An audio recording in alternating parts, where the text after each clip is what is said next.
আজকে চলে গেছিলাম বুকের ছবি করতে। তো দেখতে পাচ্ছ এখানে সব জিনিসপত্র আছে। তো ওখানকার নিয়ম মানে শাড়ি ব্লাউজ কিছু রাখা যাবে না, শরীরে বুকের ছবি হবে, তার জন্য একটা সিম্পল নাইটি পরতে হবে।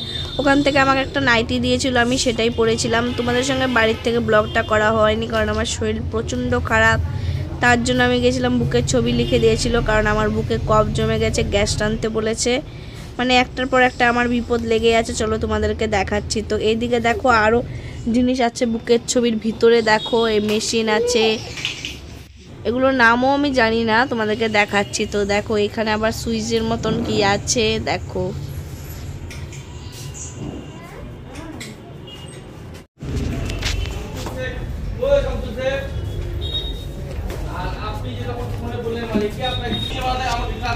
হ্যালো গাইস, ছবি করতে চলে এসেছি আজকে।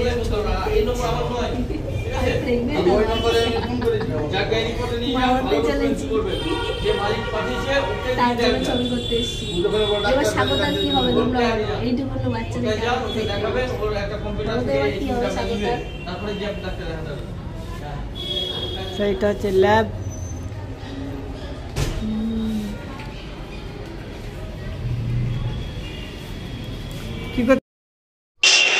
আমাকে এখন হাঁটাহাঁটি করতে বলেছে, জল খাও আর হেঁটে বেড়াও। তো এদিকে দেখো আমি হেঁটে বেড়াচ্ছি কারণ পেটের ছবি নাহলে ভালো হবে না। আর এদিকে মেয়ে দরজা খুলে পড়ে গেছে, মানে দরজাটা বন্ধ ছিল না, তার জন্য উল্টে পড়ে গেছে। তো এদিকে দেখো মেয়েকেও নিয়ে হাঁটছি, আমিও হাঁটছি, আর আমার শরীরে অনেক রোগে বাধা হয়ে গেছে, মানে রোগ। তো পেটের ছবি, বুকের ছবি, পেচ্ছাপ টেস্ট, হিমোগ্লোবিন টেস্ট, রক্ত পরীক্ষা, অনেক কিছু দিয়েছে। বুকের ছবি করেছি, এখন পেটের ছবি হবে। আর এদিকে মেয়ে কান্না করছে, মানে আর কত থাকবেন। আমার কষ্টতে এখন মেয়েরও কষ্ট, মানে মেয়েকে নিয়ে নিয়ে দৌড়ে বেড়াচ্ছি, কেউ নাই রাখার জন্য। আর এদিকে দেখো মেয়েকে তুলেও নিচ্ছি, আবার হাঁটাহাঁটি করছি।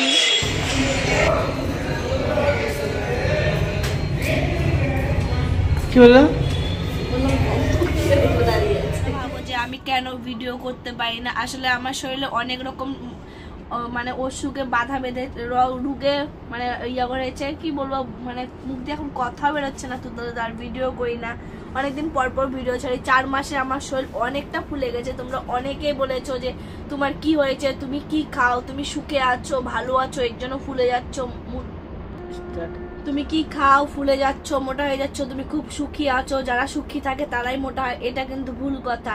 মানুষের নজর লাগে বলে, এখন বুঝতে পারছি যে নজর মানুষের লাগে, কারণ আমার কোনো রোগ ছিল না, এখন আমার প্রচন্ড রোগ হয়ে গেছে। প্রথমে আমার আজ 4 থেকে 5 মাস ধরে কাশি। তোমাদেরকে আমি ভিডিও দেখিয়ে দিব যে আমি কবে থেকে ডাক্তার দেখা। আমি বেশি কথা বলতে পারি না, মানে একটু কিছু খাবার খেলে আমি বমি করে দিচ্ছি, এটা আমার রোগ। আর কাশি, বুকের ছবি করেছি আমি। তো তোমাদেরকে আমি একটা একটা করে দেখাচ্ছি। তো এই যে দেখো ডাক্তার আমাকে অনেক রকমের টেস্ট দিয়েছে, এটা হলো বুকের ছবি করেছিলাম। তো এই যে দেখো বুকে কফ জমে গেছে, এইভাবে এইভাবে এখানে। তো এই যে দেখো বুকে কফ জমে গেছে, ঠান্ডা লেগে গেছে, গ্যাস টানতে বলেছে, একটা প্রবলেম। তো এই যে দেখো এটা রিপোর্ট এখানে আছে, তোমরা বিশ্বাস করবে না হয়তো, তার জন্য দেখো আমার নামেই আছে, গীতা দেবনাথ মাঝি। তারপরে আরো অনেক টেস্ট দিয়েছিল। এই যে দেখো এটা আমি ডাক্তার দেখিয়েছিলাম, সেই ডাক্তার আমি কিন্তু অনেকবার ডাক্তার দেখিয়েছি, তোমরা হয়তো বিশ্বাস করবে না। এই যে দেখো আমি সরকারি ভাবেও 2-3 জায়গায় ডাক্তার দেখেছি, মানে কাশির জন্য, থাইরয়েডের জন্য, মানে আমার শরীর ফুলে যাচ্ছে, মানে যেগুলো প্রবলেম ছিল সবগুলোর জন্য। তো এটা হলো বুকের ছবি। আবার ডাক্তার আমাকে নতুন করে পেটের ছবি দিয়েছে, মানে আমার লিভারের প্রবলেম হয়ে গেছে, থাইরয়েডের প্রবলেম, থাইরয়েড চেক করতে দিয়েছে, পেচ্ছাপ টেস্ট করতে দিয়েছে, শরীরে কোনো রক্ত নেই, শরীর ফুলে যাচ্ছে আর সাদা হয়ে যাচ্ছে, এটাও আমার মেন প্রবলেম হয়ে যাচ্ছে, মানে আমি কিছু খেতে পারি না, গ্যাস হয়ে যাচ্ছে। এখন এগুলো হলো বুকের ছবি, পেচ্ছাপ টেস্ট, হিমোগ্লোবিন, তো এইগুলো সব আছে। তো তোমরা হয়তো বিশ্বাস করবে না, এই যে দেখো এটা কিন্তু আলাদা। এই যে দেখো বুকের ছবি আর এটা পেটের ছবি। দেখো এই যে গীতা দেবনাথ মাঝি নামে আছে, এই তো ইদানিং করেছি। কোথায় ডেট আছে দেখো, 25/1। দেখতে পাচ্ছ আমি কিন্তু মিথ্যা কথা বলি না। এখানে হিমোগ্লোবিন, থাইরয়েড, পেচ্ছাপ টেস্ট, অনেক কিছু টেস্ট দিয়েছে। এই যে দেখো আমি বাঁচতে চাই, ছোট একটা মেয়েকে নিয়ে আমি ছোট্ট সোনার সংসার আমি সংসার করতে চাই, কিন্তু আমার শরীরে যে এত রকমের রোগ হয়ে গেছে আমি ভাবতে পারিনি। তারপরে মেন সমস্যা, আমার শরীরে ব্লাড যাচ্ছে। আজ আমার 14 তারিখ থেকে 25 তারিখ অবধি কন্টিনিউ ব্লাড গেছে, আবার আমার 31 তারিখ থেকে শুরু হয়ে গেছে, আজকে 10 তারিখ পার হয়ে গেছে জানুয়ারির, এখনো ব্লাড শরীর দিয়ে যাচ্ছে। মানে আমি আবার গাইনো ডাক্তারও দেখিয়েছি, মানে আমি সব রকমের ডাক্তার দেখাচ্ছি, আমার শরীর খুবই খারাপ। মানে তোমাদেরকে আমি এর জন্য ব্লগ ভিডিও দিতে পারি না, আমি শুধু বাঁচতে চাই মেয়েটার জন্য। মানে আমার শরীরে অনেক রকম প্রবলেম হয়ে গেছে, তোমরা সবাই আশীর্বাদ করো যেন আমি তাড়াতাড়ি সুস্থ হয়ে যাই, কারণ আমার মেয়ে আমার বুকে দুধ টানছে, সেজন্য ওরও কাশি হয়ে যাচ্ছে। মানে ফ্যামিলিতে আমরা কেউ ভালো নেই, সবাই অসুস্থ, জানো তো, গরিবের সংসারে নুন আনতে পান্তা ফুরোয়, যদি অসুখ বিসুখ এরকম লেগে থাকে খুবই কষ্ট হয়।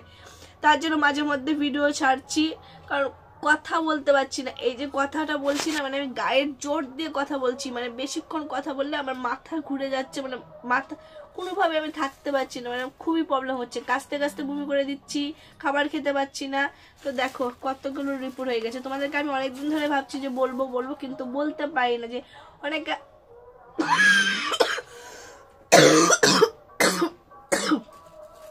হয়তো হাসাহাসি করবে, ঠাট্টা করবে যে তোর বরের পয়সা নেই, তোর বর কি ডাক্তার দেখাতে পারে না। ডাক্তার দেখানোটাই বড় কথা না, একজন দেখার জন্য, কেয়ারিং করার জন্য লাগে, তার মা বাবা কত দেখবে। এখন তো বিয়ে হয়ে গেছে, বাবা মারও সংসার আছে, তাই না? তো মায়ের বাড়িতে ছিলাম কিছুদিন, আবার চলে এসেছি, কারণ এখানে হাজবেন্ড একা থাকে, দেখতে হয়। তো এই যে দেখো আমার বুকের ছবি, পেটের ছবি।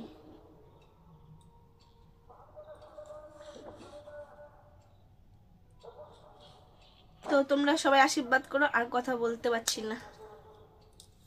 ওষুধ গেলে না?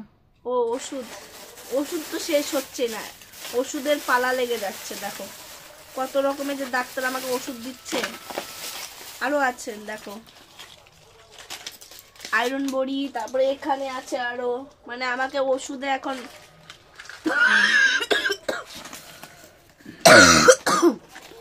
অনেক রকম ওষুধ দিয়ে দিয়েছে আমাকে, আরো প্রচুর ওষুধ আছে।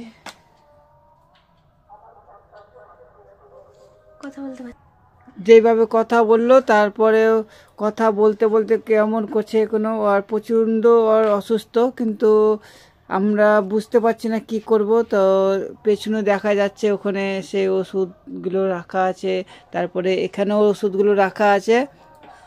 তো এতটা মানে ওর শরীর খারাপ, দেখার মতন কেউ নেই। সেই বাচ্চাটাকে দেখেছে কি সুন্দর ও ভিডিও করে, কিন্তু ও সেই এমন মানে শরীরটা খারাপ হয়ে গেছে বাচ্চাটা। কিন্তু আমরা সবারই অবস্থা ঠিক অতটা ভালো নেই, কিন্তু দেখতে পাচ্ছি কাশতে কাশতে ওর প্রচণ্ড বমি হয়ে যায়, রক্ত মুখে উঠে যায়, তো অনেক রকমের রোগ হয়ে গেছে। তো আমরা যে এতটা পারছি দেখাচ্ছি। এই রিপোর্টগুলো দেখানো হয়েছে 2 দিন আগে 3 দিন আগে, তারপরে আবার সেই ডাক্তারের কাছে যেতে হবে, মনে হয় কালকে যেতে হবে আবার। তো দেখতে পাচ্ছ, তো প্লিজ ভিডিওটা একটু শেয়ার করে দিও, আর পারলে কেউ সামনে না পিছনটাই করো।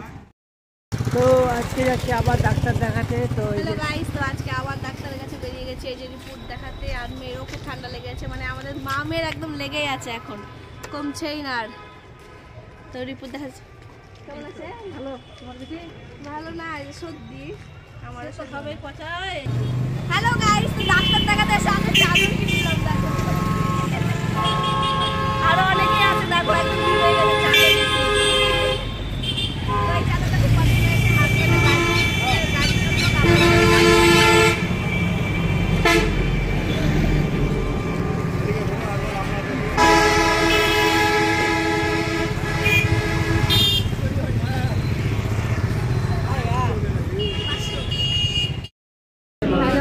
চলে এসেছি হোটেলে ভাত খাওয়ার জন্য, এসেছি আমরা চলে এসেছি ভাত